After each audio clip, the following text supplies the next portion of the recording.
question yet. Perhaps if I may just jump in to answer the question or more. Yep. The question is, how do you love your enemy or someone that you used to have affection for, but no longer love the person anymore? How do you continue to practice equanimous love when you look at a person that you know that it arises pain and anger in you?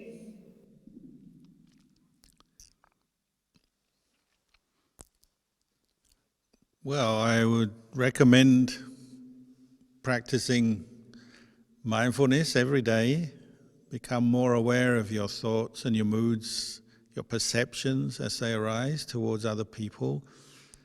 And you'll notice love can be a very fickle thing. One day you're loving someone and next you're not. And that can change day by day in relationships, and then over the long term, yeah, of course, you can fall into love and you can fall out of love. But we're aiming for the higher kind of love, metta, karuna, mudita, upekkha, the Brahma Viharas, which are going beyond, the moods of the mind, these temporary moods, I like you, I don't like you, greed, anger, and delusion. We're moving towards a place where we see our own defilements and biases are a source of our suffering, so we're establishing mindfulness and seeing these are to be let go of. They're temporary, they're suffering, they're not self, so they can be let go of, so that we can relate to the world using these four Brahma Viharas to everybody. And of course, there'll be some people we used to be friendly and close with, but over time we drift away because everyone has different character, different karma.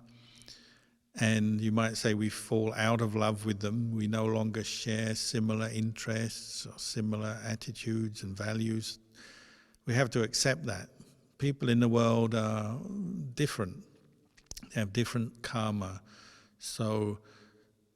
And that can change within one lifetime as well. So everything's not going to stay fixed. All the people you love for the whole of your life. All the people you hate for the whole of your life. Things change.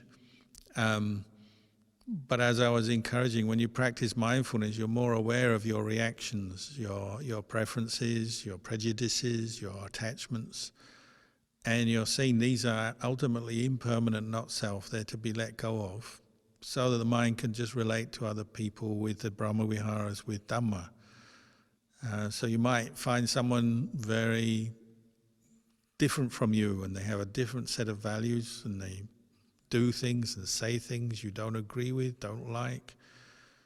So you accept that. When you practice the mindfulness and the Brahma Viharas, you're accepting there are people you don't get on well with and agree with, but you're not harboring or allowing yourself to harbor or hold on to anger, ill will, or hatred for them.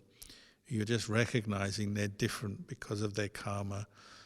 And some people may be further advanced on their meditation path and their Dhamma practice path than us, and we can have joy for them. Some may be behind us and don't really understand the value of the practice, and maybe they're still making a lot of negative karma in their life, so we can feel compassion for them.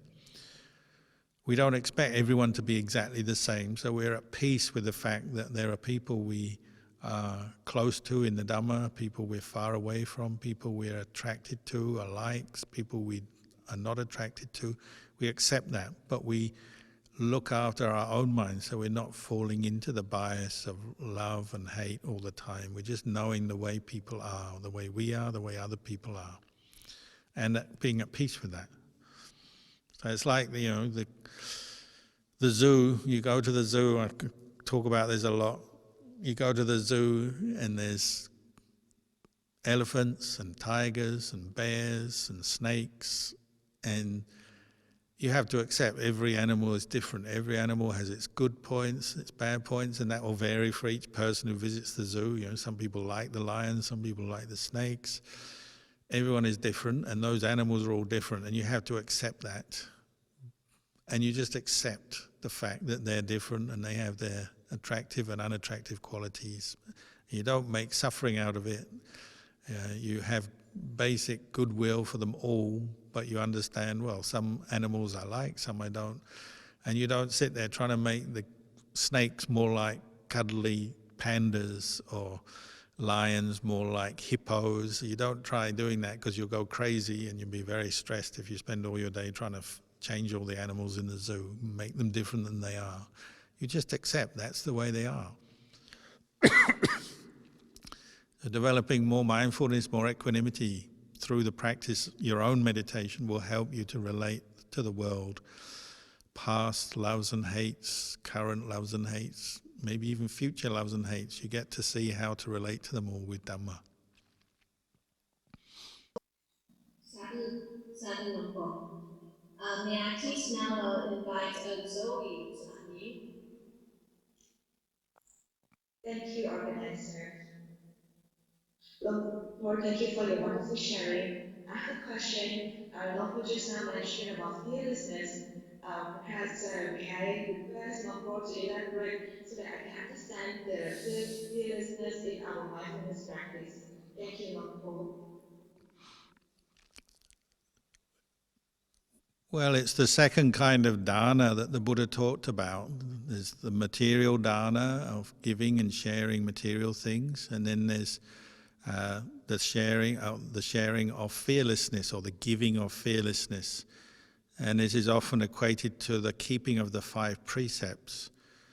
What it's saying is, even if I still have greed, anger, and attachment in my mind, I'm not going to let it come out in my speech and my actions to hurt you. So say you live in a family with parents or children, husband, wife.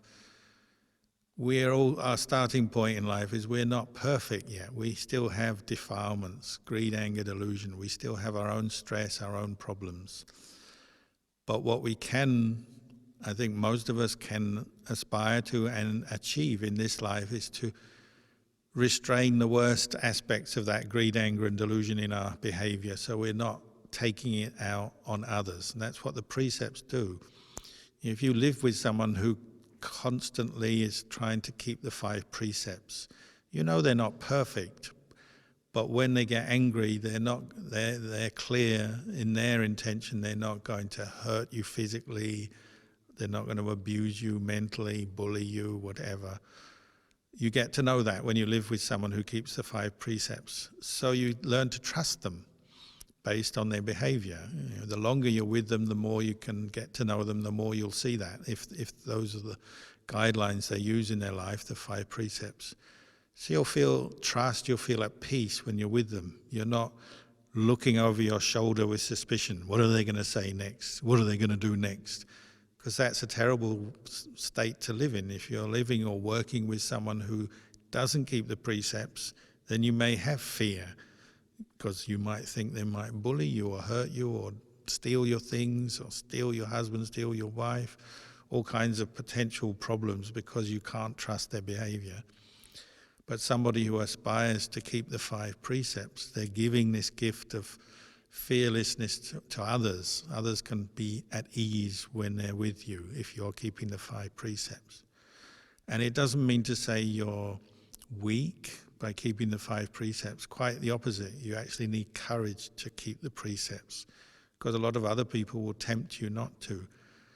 And a lot of people in the world equate strength and courage with physical strength, verbally being aggressive, competing with other people always in whatever means they can, through body, speech or mind, to get ahead of others, to climb on top of each other.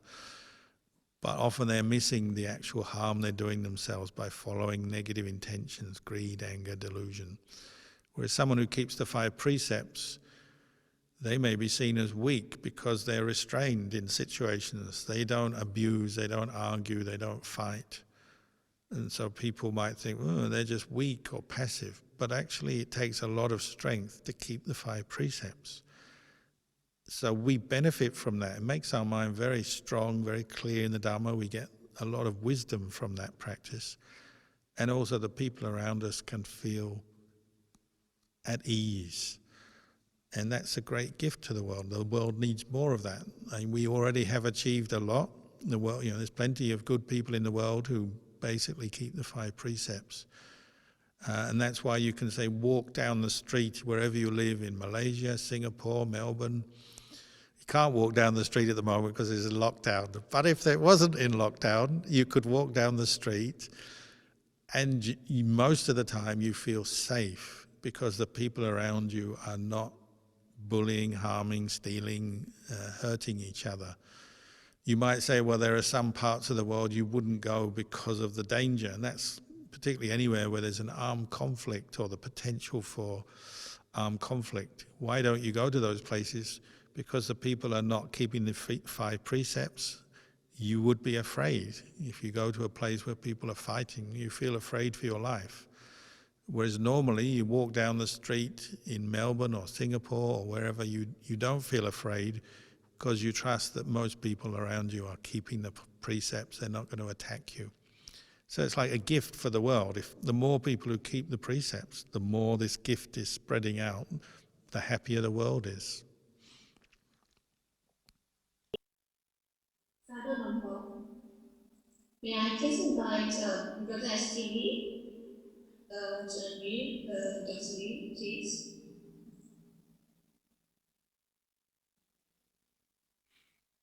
Ajahn Kalyano, I just want to wish you all the very best because this is a very special Sunday. As you said at the beginning, it's not only the Chinese New Year we are celebrating, but it's also Valentine's Day, and also we are obviously very privileged and very special to be able to listen to a Dharma talk by you on the occasion of a lockdown in Melbourne. So thank you so much for being with us. And I can only wish the very best for everyone in this very trying and difficult time. I don't know whether you have heard, Mate, but in Singapore we have had a very tragic event, and I've just returned from the hospital because someone who was involved in an accident trying to save someone, and 5 young individuals have just perished in an accident that occurred just yesterday morning. It was a car accident where I think possibly under influence of alcohol, the driver and 4 of his passengers rammed into a building, and the car caught fire. And the survivor is a young lady who tried to save them and got herself seriously hurt. And that's where I've come from. But it's wonderful to be able to come back and listen to you, giving us this wonderful Dhamma talk. And I was just very enthralled by the story that I've heard, of course, before of Venerable Mahakassapa. I think they are a very special couple. Um, and and as you related the story of Mahakassapa, I just wondered if the higher happiness is ever possible for normal married couples, because to follow the precepts to the letter in normal married life would, I say, be almost impossible. So is it karma that determines uh, how we're going to live our lives with our respective partners? Would you say something about that? Thank you. Thank you. Well, firstly, I'll just express our condolences to anybody who lost their life or was hurt in that accident. Unfortunately, there are traffic accidents every day and some of them are fatal, but what we can do when we hear that news, whether we know the people or not, is take a moment to quietly meditate, send thoughts of compassion to the victims, the families. We can always do that.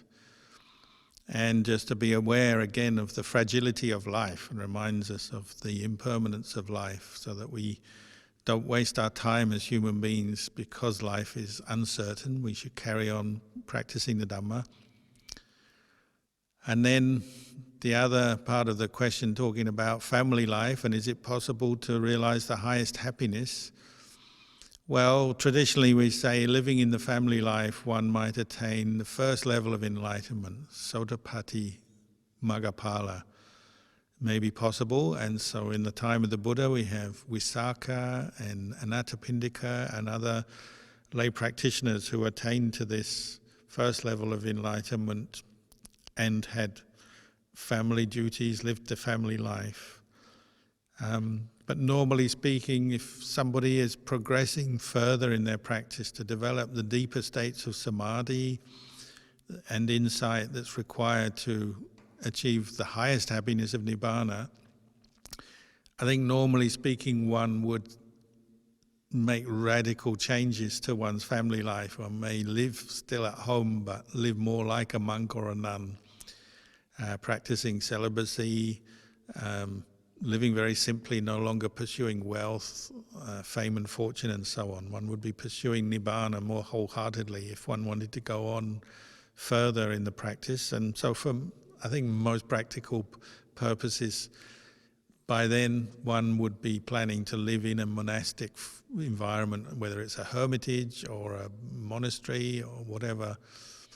You know, generally one would be leaving the home life to live a more monastic kind of lifestyle to go further into the practice. And there are many examples of this. I often quote different teachers who formerly were lay practitioners and maybe even attained to the state of stream enterer, stream winner in the lay life, such as Lumpur Kamdan is one famous teacher that we knew and a disciple of Ajahn Mun, who had a wife and children, and he was a farmer. He had his work, but he practiced meditation at the same time, and using the meditation word Buddho to maintain mindfulness as he went about his business farming.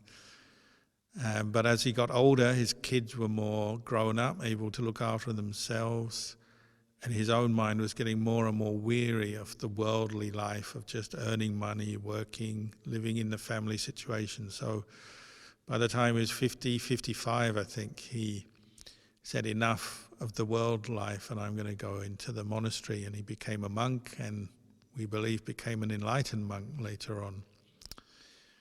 So that seems a very typical pattern. The average practitioner, man or woman, would maybe lead the family life up to a point and then their mind would be weary of just the normal round of living with family, relatives, earning money, going to work, earning money. The practitioner would reach a point where they're tired of that and they might leave the family to go off and practice in a more intense way. That's the most sort of familiar pattern, I think. Thank you, Uncle. Sadhu. At this point, if I may just interject to ask a question on behalf of one of the Dhamma sisters in this room. Um, she's lost her mother just recently. As I'm reading this, I'm getting this was so her apologize if I stutter a little bit. So the question is, how do I overcome the grief of the loss of my mother?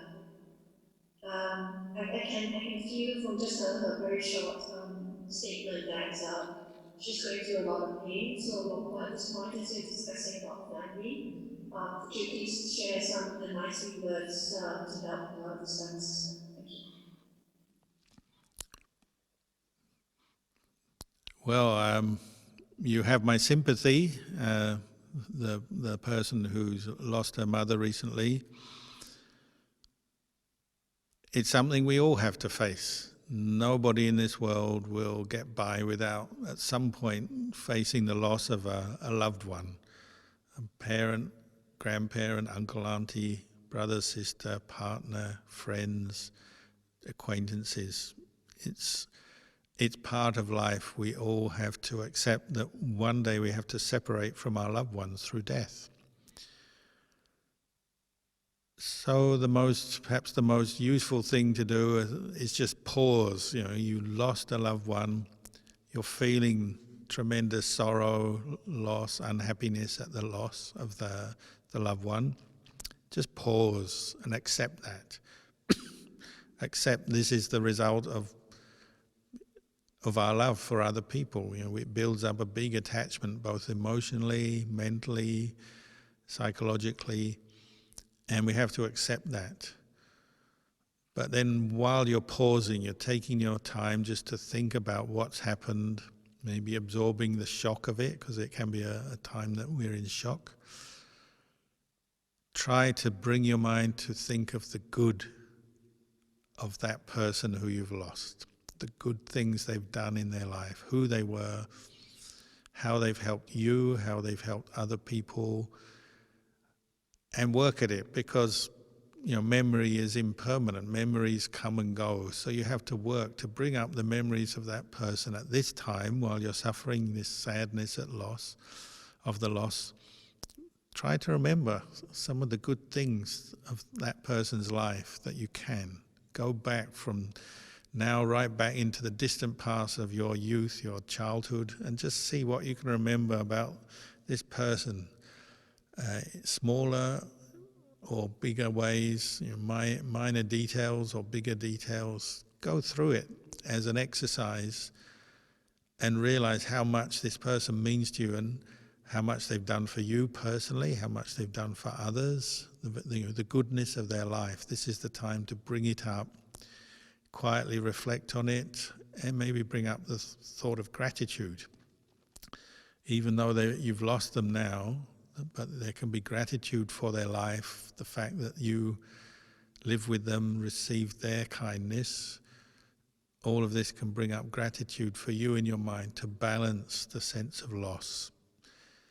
Because when we're just caught into the sense of loss, separation, then our mind is out of balance, and it brings us down, and our thinking becomes very negative. We become unhappy, depressed, maybe even very angry. We have to balance that up by thinking of the goodness of that person's life, who they are, what they mean to us. And you may even find, as you start to come to terms with the loss and accept the loss, that you feel happy when you think of them because of the good things they've done in their life. That may be your short-term goal, is just to bring up a happiness at having known them, being able to honor their memory, remember them, remember the good things they've done. Actually find happiness as you do this, even though you've lost that person. This will take some time because your emotional state is going to take some time to adjust, and your heart is going to feel very down, but then by reflecting on the goodness of the person, you're bringing your heart up again. And also setting your goal for the future. How do you want to honor the memory of your mother, your father, the person who's passed away, is by doing more good for yourself in your life, going on to lead your life in a good way. And you have to make that strong intention. Set your mind clearly on that goal. To honor my parents who's passed away, I'm going to do more good. I'm going to put effort into my studies, my work, my Dhamma practice. So you're countering the negativity that might come from the sense of loss, the disappointment, emotional, feeling emotionally drained that this person is gone and the shock, it's going to help you to deal with that by focusing on the good that you can now do to remember the person you've lost.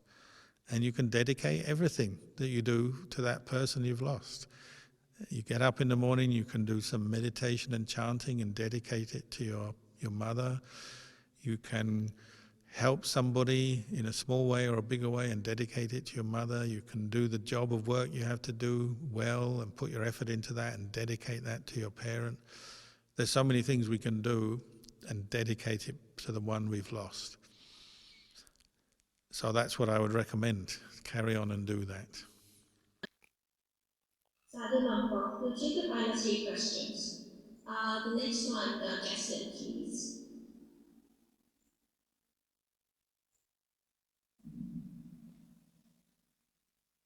Good evening, Nampa. Nampa, actually I asked you a question once before. Nampa mentioned that I have a meditative mind. So can I ask Nampa to elaborate a little bit more on the meditative mind? And another question is that I had a conversation with a friend, and she asked me how would I translate the word dukkha. So I told her I would translate dukkha as suffering. But for her, she said she prefer unsatisfactoriness. And she mentioned that I choose the word suffering to translate dukkha. But I told her, I said, it wasn't a choice. It was more like through listening to Dhamma talk, contemplating, and through understanding. But I just not very sure whether is that correct. Thank you, Lampo. Well, just talking about this word dukkha, often teachers will just use the word dukkha because, like you've pointed out, it can be translated in a number of different ways. And the Buddha also pointed some different aspects of dukkha. So there is the aspect of pain. It's probably the most extreme dukkha. It's just anything that is painful.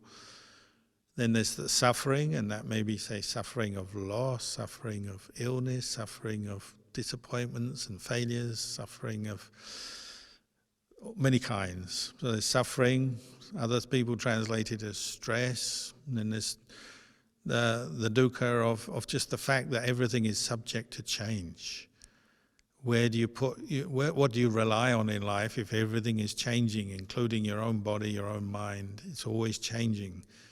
So it's the suffering of change. So there's many kinds of suffering and ways you can use this word dukkha. But maybe unsatisfactoriness is the one that you pick on. That's fine, because it means the world is unsatisfactory, it's imperfect. It can't give us lasting happiness. So it's a word, it's a label, but you can use it to contemplate the truth, can't you? You say, well, where do I look for my happiness? And then you start noticing, well, the things you often associate with happiness or rely on for happiness can't give you lasting happiness. And maybe they even turn into pain as well. So it's a word to reflect on. And the Buddha said, the first noble truth, dukkha, is to be known, is to be understood. So use that as a guide for how do I treat dukkha, how do I practice with dukkha. It's I have to know it, know dukkha as dukkha. The second noble truth is the cause of dukkha. So that's where there's a lot more activity in terms of abandoning greed, anger, delusion. And you're doing that through your day, through the practice of precepts, mindfulness, and certainly when you're meditating. But the first noble truth of dukkha is something to be known.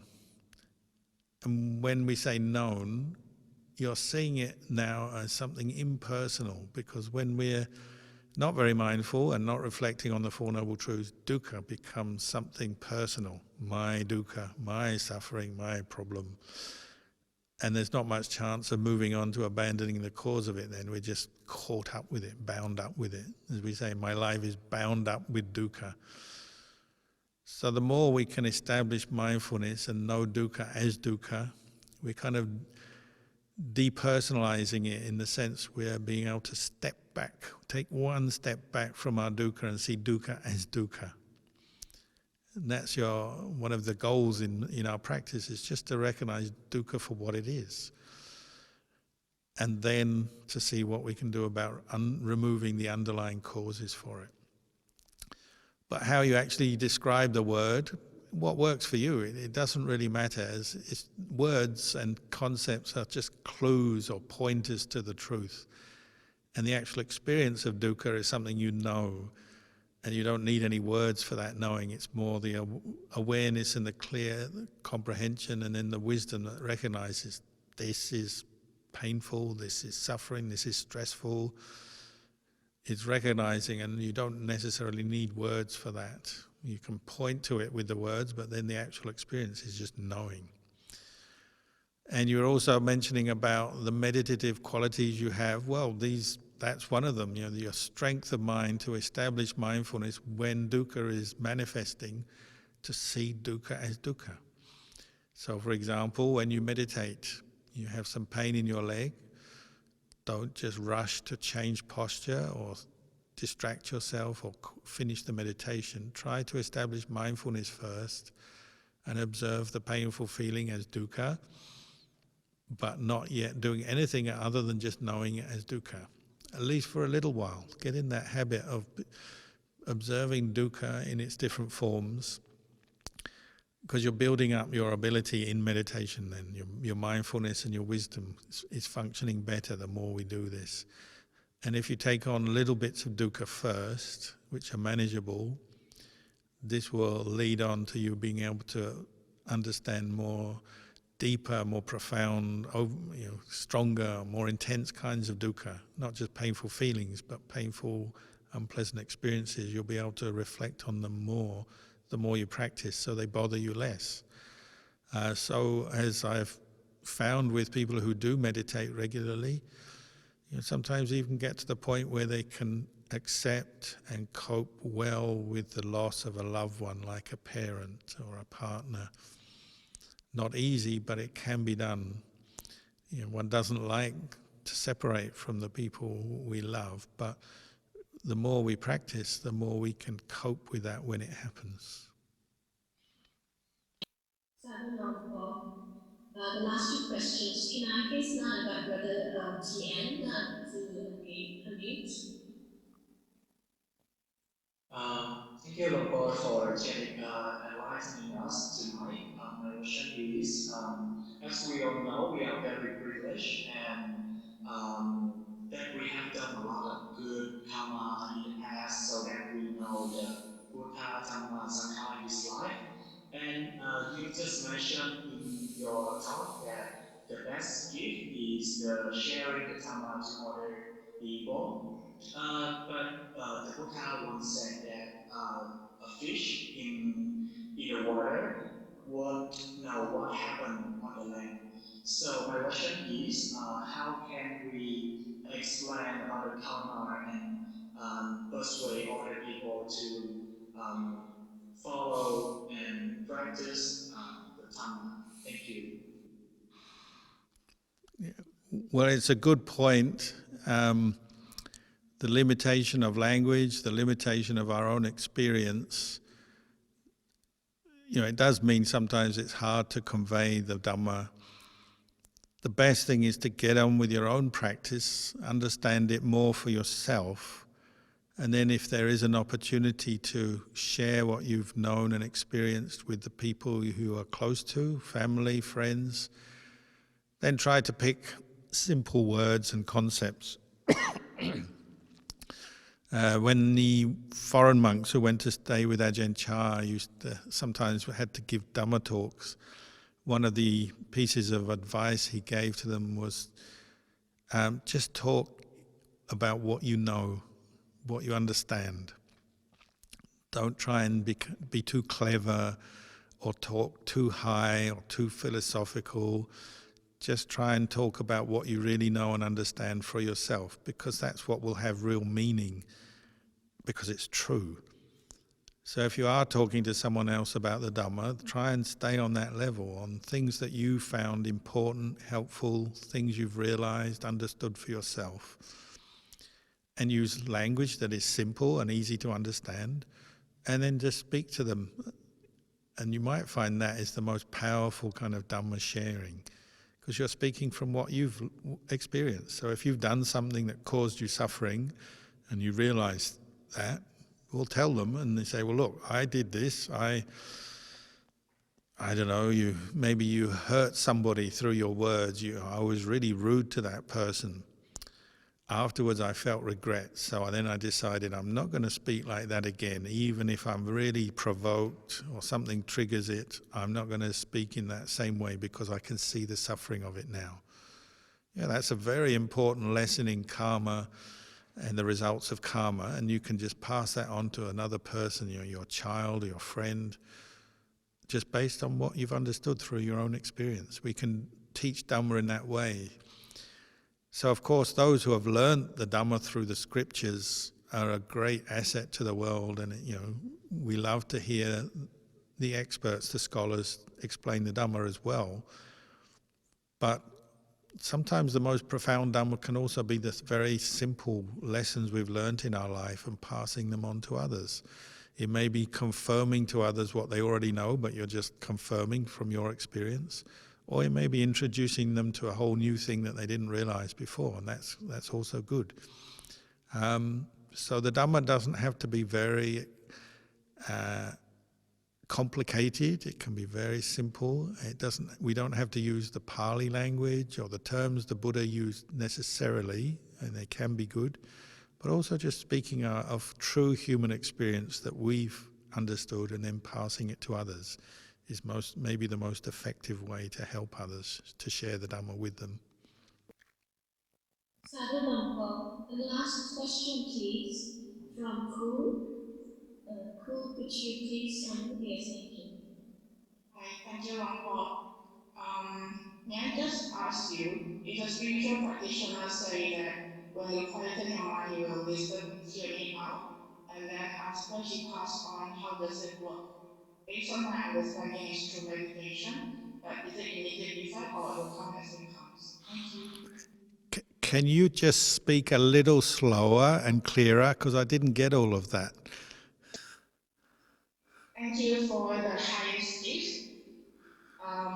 If a spiritual practitioner, he mentioned that if you quieten your mind, you'll hear me out. And then after he passed on, how does it work? Based on my understanding, it's through meditation. So is it immediate effect? Like, do I get a response immediately, or it will take some time? When you meditate, is the result immediate? Is that what you're saying? Yeah. Precisely, if a spiritual teacher said before he passed on that if you quieten your mind, you will hear me out. Is that through meditation? Well, I don't know who the teacher was. I wasn't there, so I can't really speak for them. But say, for example, you've lived with a teacher or practiced with it under a teacher's guidance. You might have many memories and thoughts and teachings still in your mind. So when they die, it may seem as if part of the teacher is living on with you, because you can lock in or tune in to some of the teachings they've said at the right moment. They can pop up into your mind, and it's as if the teacher is right there for you. The way they lived, the way they acted, the way they responded to the world, words they give, and just their presence, all of that can be what we call a sanya, a memory, a perception that you've stored in your heart, and it can come up at any time to help you further your practice. So you might feel almost as if that teacher is still with you, or that you can tap into the energy of the teacher. And many practitioners say who live with Luang Por Chah have that experience. They say, whoa, I think of Luang Por Chah and suddenly my energy is boosted, or I suddenly get an understanding of the Dhamma that I didn't have before. And then you could say, well, is that Ajahn Chah coming, or is it just remembering his words? It could, probably the latter would be more correct. Your mind is in the right spot, the right point, having the right conditions, so that the Dhamma that you've previously heard or experienced with that teacher can now arise, even after the teacher has passed away. Maybe even for the Buddha, like you go to Bodh Gaya in India. Of course, you can't go now because of lockdown. But if there wasn't lockdown, you could go to Bodh Gaya in India and you could sit under the Bodhi tree. And dozens of people have told me this. They go there and they're tired from the travel. They sit down and it's as if the Buddha is there.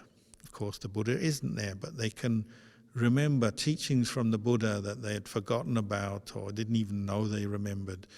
They have amazing energy come up in their meditation. They seem to go deeper than before. Sometimes they have tears of joy, all kinds of slightly more profound experiences than they've had before or elsewhere.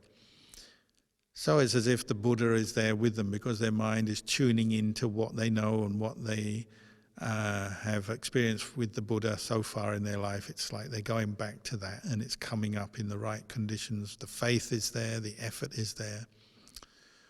So in that way, maybe like teachers seem to live on with us, and their words and the peace and peaceful energy of those teachers seem to be with us, present with us, even though the teacher is gone. I don't know if that answers your question, but it's just a reflection that came to my mind as I was hearing you talk. Yes, unconscious nodding. So we'll come to the end of questions and answers, Longpo.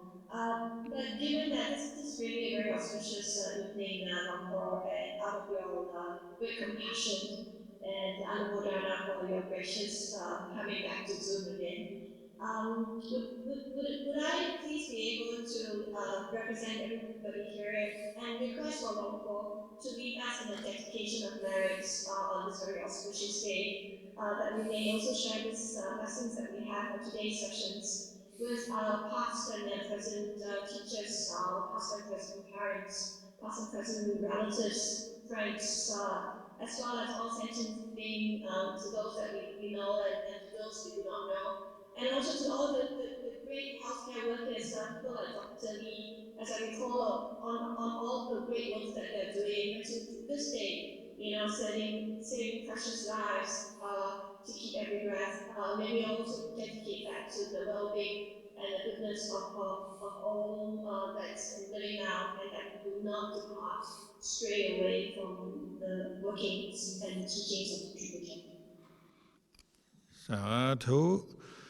Maybe I'll end giving you a blessing then. And as I chant the blessing, you can all share the merits of your practice, listening to Dhamma, meditating. You can share that with all beings in all realms, and may all the beings of the world be free from suffering. May everybody be protected as we go through the pandemic. And may the blessings, the merits we've made today, may it help all beings everywhere.